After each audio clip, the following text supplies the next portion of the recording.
Okay, we're going to go into our next panel. And the title of our panel is Back to the Future, Hybrid Learning is the Standard. Here we have Siddhartha Singh, Director of Bodhi Tree Systems, Abhishek Maheshwari, CEO of Aakash, Abhimanyu Saxena, co-founder of Scalar, Vamsi Krishna, CEO and co-founder of Vedantu, and they will discuss the topic of whether the world is going into an online-only mode, or whether it's going to be offline, or whether we've actually found the middle way. I think Buddha said many years ago, and Mr. Rajendra Pawar reminded us a few days ago, that it always comes back to settle to the middle way. And so we're going to have a great discussion here about where we're moving. Thank you. Excellent. Thank you so much. I think the context has already been set. So the first thing, and I've been thinking about hybrid, probably means 4 different things to 4 different people on the panel here. And maybe we have 100 people in the room. So I thought the first thing that I would like to request my distinguished guests is to talk through what does hybrid mean for you, for your business, because all of us have different images when we think of hybrid learning solutions. So starting with you, Abhishek. Okay. Good afternoon, everyone. Thank you for having me here. So just a little bit of context, we are of our business, as that will help put this definition in perspective. We are, bulk of our efforts we spend on preparing students, high school students for entrance exams, particularly medical and engineering, which all our Indian friends would know are probably the biggest exams in the country. So for us, we have traditionally been a classroom player. At this point, we have 320 locations where we have our centers, right, across about 180 cities. So coming from that vantage point, we've done 2 or 3 things over the last couple of years, sort of obviously catalyzed by the pandemic and then post that. The first thing we've done is we have equipped all our centers, all our classrooms, which is, almost 4,000 classrooms, we have digitally equipped them, right, with smart boards and such, and also trained almost all our teachers to be able to teach on that with that infrastructure, which may sound sort of obvious, but it's a big change for traditionally coaching in India has been a chalk and talk model, right? Blackboards, someone writing with a chalk and talking through the lessons. So this is the first change that we've done. Secondly, from a student perspective, we have given our students, over the last 2 years, 100% choice to attend any lecture. Typically our students are typically students that are going to school. So they have a full day of school, and then, between 12 to 18 hours a week, they come to us to prepare for these exams. We have given them 100% choice to attend any lecture with that same batch, with that same teacher, with that same peer group, either online or offline. And we've made sure that our systems are optimized to be seamless across both these mediums. So that's what we are calling as a hybrid offering, that you join our coaching, you will get, you have access to this. And at least in the first year, what we're seeing is that almost, somewhere between 10 and 20% of the students in any given class are attending the class online. Right now, this may evolve over time. We haven't yet, detected any specific patterns of big cities, small cities, kinds of students. But what we have definitely seen is that the average attendance has gone up. Because students that could not have physically come to the center for various reasons on any given day, at least some of them are now doing this online. So that for us is, how we are defining hybrid, coming at it from the, at least from the more traditional brick and mortar classroom side. Superb. So to set some context, what we do, because that would fit into that, what is hybrid for us and what is the impact that we see. So at Scalar, what we do is we try to make software engineers, data scientists who are in demand in the industry. So we start with what is, let's say, an Amazon or Microsoft or Airbnb is looking for when they're trying to hire quality engineers, and help people build those exact skills. Now, of course, we are a little lucky that the target audience that we have, our students, our learners who come to us, are digital first already. They are the people who are trying to make a career in tech. And then it's obvious that Online model works pretty well. But then we did a very interesting experiment because when we talk about hybrid learning, generally the focus is only on the classroom. But when we talk about higher education, a lot of learning, if we talk about Stanford, if we talk about Harvard, the real osmosis of knowledge is outside of the classroom. So what we did was that in the offline world, we just created hostels. So these students who are studying with us, they would attend their classes online. These will be, let's say, live classes streamed to their laptops. They might be sitting at their room. But all these people who are doing the course are living in the same hostel. And then we also compared their performance, their adherence to the course between people who are not co-located versus people who are co-located but are in the same cohort and doing the same course. And we saw almost 70% jump on both adherence and career outcomes. And fortunately, we are in a segment where the impact of education is very directly measurable by the employment, the salaries that these people are getting. And which is a very tangible, very objective way to measure the impact of their training or the educational delta, skill delta that we are creating. And this 70% delta is phenomenal for me. And then what I see is that it's not about whether we are going online first or offline first. We have to retain the high impact elements of both the worlds and figure out that what combination of them leads to highest learning delta, which in our context will eventually lead to the career delta or the income delta that will be created. So that's what our learning have been so far. Yeah, good afternoon, everyone. And I think in terms of context setting, the hybrid, at least what at Vedantu we traditionally have been doing is obviously been mastering the live tutoring part of, the online courses. So just to be clear, right now, also pre-COVID, post-COVID, and COVID came, I think what we believe is the advantage of the online thing which we started off way back in 2014 was essentially to solve a quintessential problem that in offline, the access to a very high quality teacher, especially when you go to a tier 3, tier 4 town or even in a big town, you are restricted to a 4 or 5 kilometer geography around your house. If you're lucky, you'll get a good teacher. But that's the major problem of scalability around offline, which we intend to solve through Vedantu. So all being said and done, although we are attempting towards hybrid, but I think quick context setting is we are very much fully focused on online, and we still believe that that problem is still there. And there's so much scope of that problem getting solved, especially in a country like India, which is big, right? So I think for 5 years, 10 years, that problem is still out there, and that's our primary focus. And we are at it, and we want to solve it, and that's our primary focus, just to be clear. Because there have been a lot of narratives around, like everyone is moving hybrid, and that's going to be the focus. This is not, like completely not. I think online is going to be one of the biggest growth stories. We still believe in that, and that's primary. The context of hybrid, Siddhartha, in our case came from a fact that when we spoke to especially the 11th, 12th, the mature test prep kind of kids, what came out is they love the teachers because the access to such kind of teachers, if you're in a place like Delhi and all, you get it. But especially in tier 3, tier 4, they were not getting access to that quality teachers. So that was great. But what the parents were missing was, especially for this high stakes exam like JEE, NEET and these competitive exams, they wanted some kind of a disciplined interventions. Right? Someone who would be there looking at the child, what he or she is doing, so that there is some discipline out there.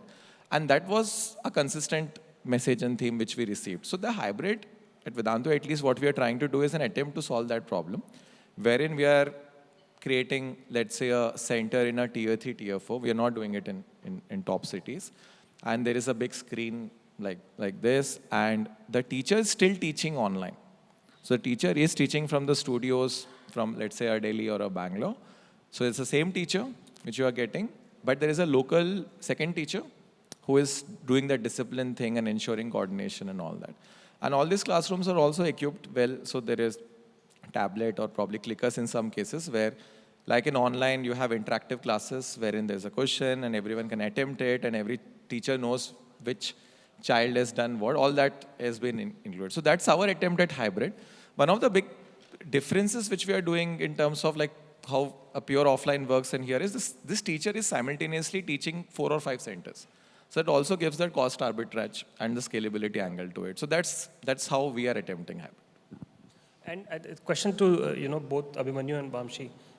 You've spoken about this in somewhat similar lines, that there is an offline induced discipline that works when the stakes are really high. Either it's a job or it's the IIT JEE or NEET exam. Are you seeing, or is there a way for you to measure tangibly whether this is adding value, or is this more consumer demand and mindset oriented? So I'll go first on that. So no, I mean, this thing has to be validated with data, right? Then only it gives us a case for investing so much on it.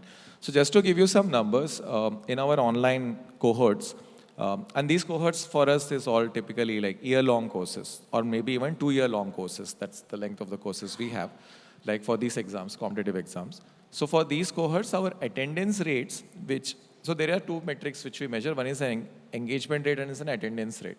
So engagement rate includes engagement both inside the class and outside the class. So there's a lot of engagements which happen outside the class, which is like you have a doubt or a bunch of stuff. Sure. But let me talk about the in-class metric, which is the attendance rates. Used to start off with somewhere around 85%.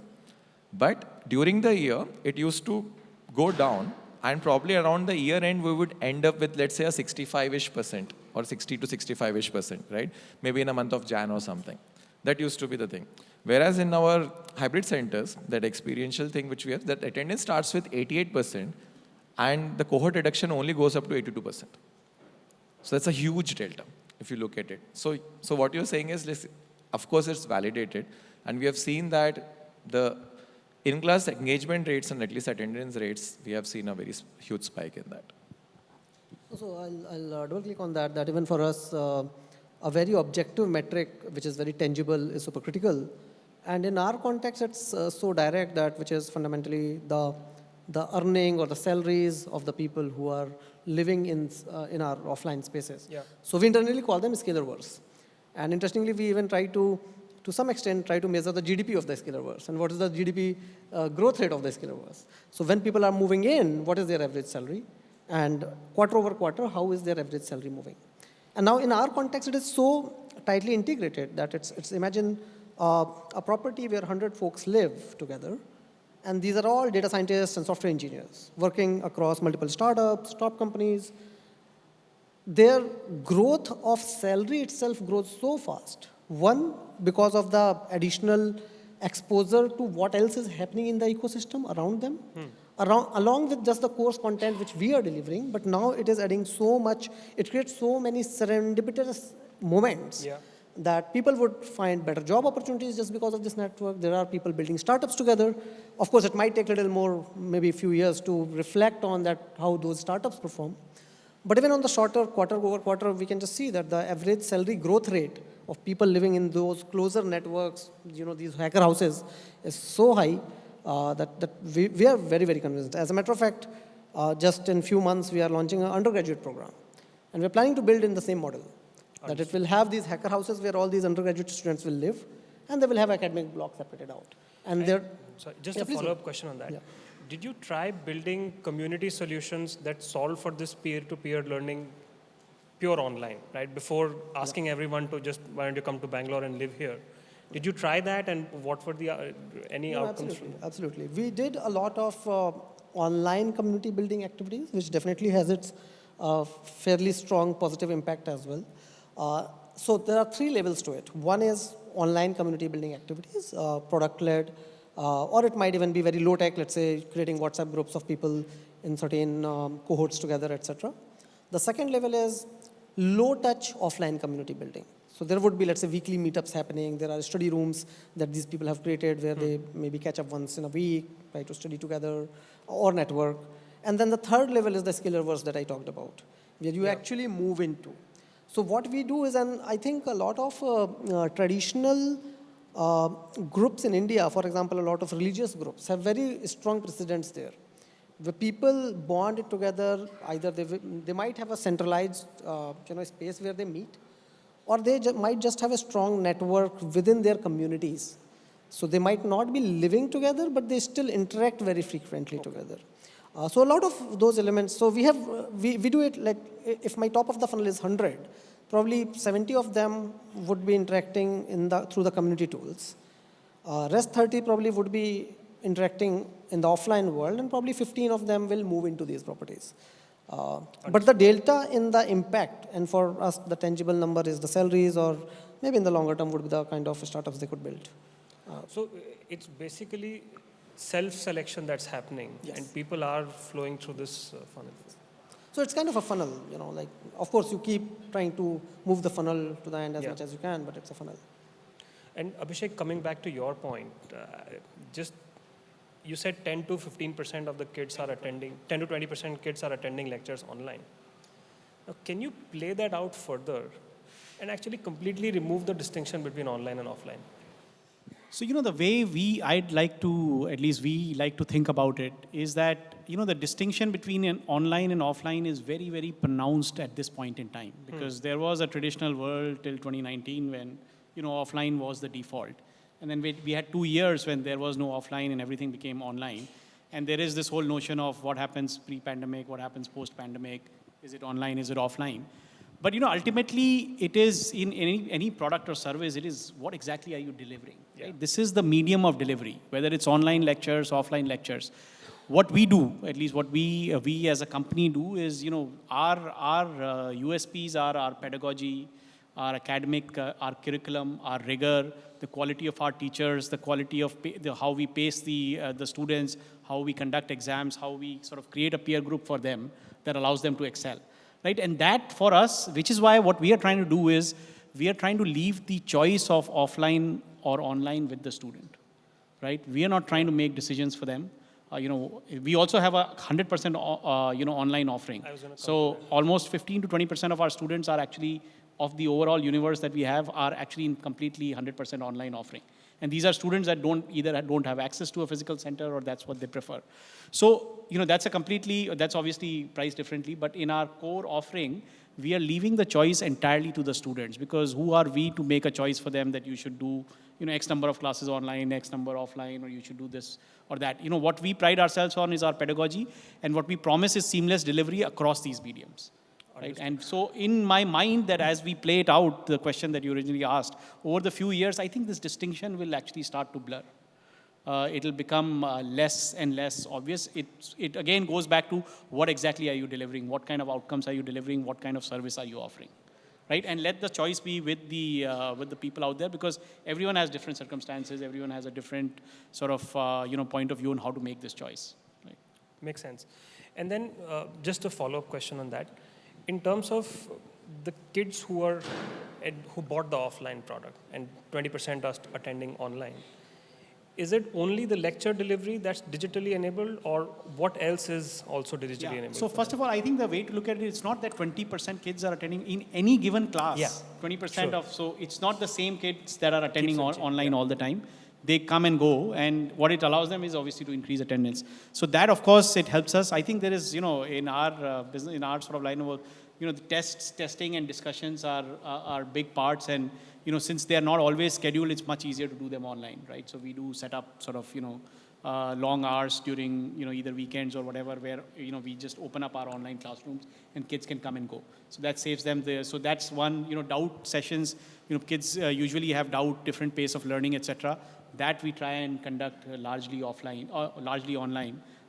Sort of through that system. Of course, classrooms are open, so kids, students are most welcome to come. But those things tend to get larger attendance online because they are not as structured as your sort of regular lecture delivery. Okay, understood. Vamsi, coming back to you, you've recently acquired like a full offline test prep business. What is the thought process? How are you going to, because then that problem will be different. It'll more be in Abhishek's domain, right? It's a complete offline business and you want to bring online elements. Can you just describe how you're thinking about that and what are you going to do there?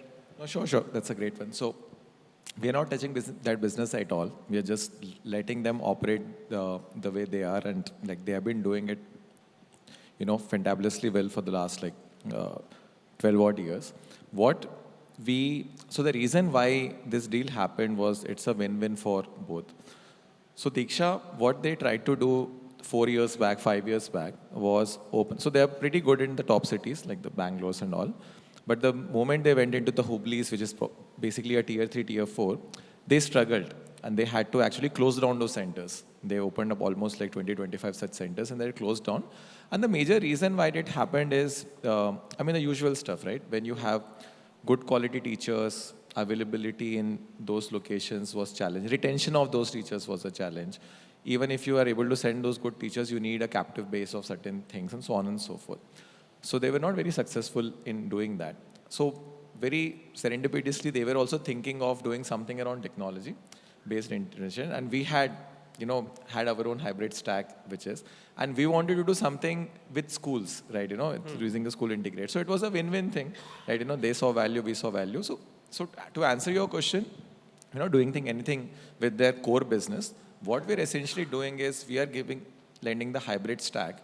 And using the hybrid stack, what Diksha is essentially now doing is using their own pedagogy and teachers, going and opening their centers in tier 2, tier 3, not by their own brick and mortar, the traditional way of doing it, but actually through this hybrid stack. So that's really how it's spanning out there.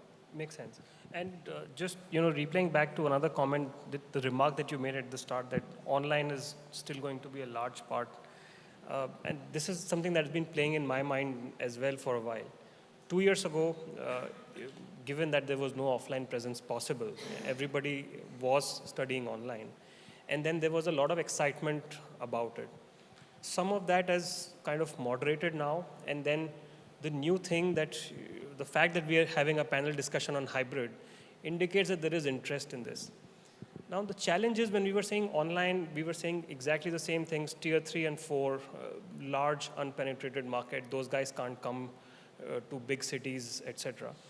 Now, the moment we bring in these hybrid elements, are we then dialing back on access that we were saying is going to be there in pure online?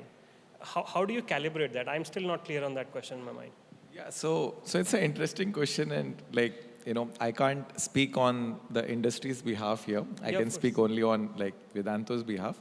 But the point is well on. I also believe that even before COVID, I mean, at least at Vedantu, I can say that we were growing at 2x year on year, since 2017 onwards. But COVID was obviously, it was in 1.5 years, it was almost like a 12x growth. So will that growth rates sustain? Obviously not. I think even the industry, the media, we also oscillated between extremes. It's either euphoria or terror. Either it's everything is going to be online, or it's online kuch nahi hai. I mean, both is not right. The reality is somewhere in between. If you look at e-commerce, right, when it started in 2010, 11, 12, it was single digits, 2%, 3%. And at that time also there's whole hoopla around, retail is coming, this, e-commerce will take over the Kirana stores and all. Even today it's 15%, 16%, and 85% is still offline. So I believe, if you ask me personally, I believe that is basically what is going to even pan out here. That's what we also saw in China before the whole crackdown happened, that all these companies were cumulative around 18 or 20% or something, right? We in India are single digits, 3%, 3.5% today. So that's what I said, that the story is going to be long. What I meant by that is not that online will take over. Still, I think in the 5 to 10 years, offline is going to be a dominant thing. But yes, from this 3%, we will definitely see this share going up to in double digits for sure. So that's on the, probably what I feel is the trajectory.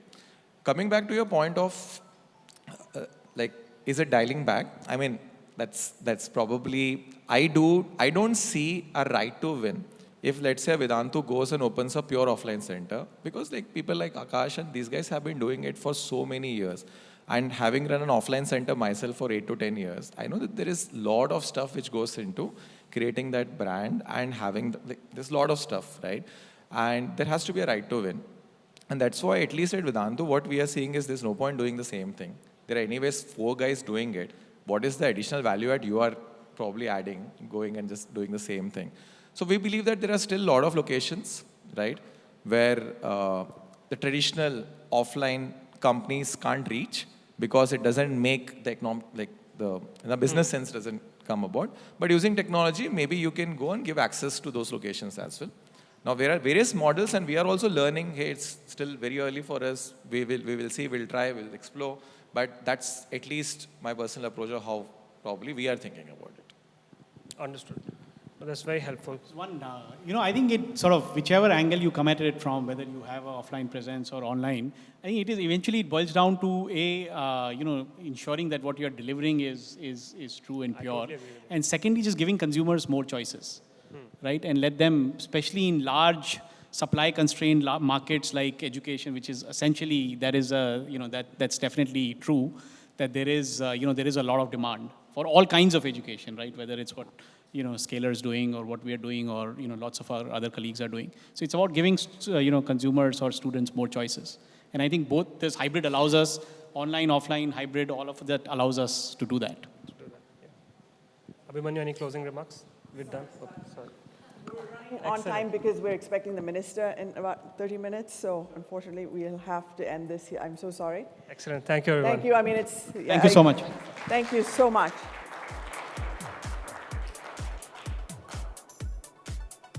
Great discussion. Thank you.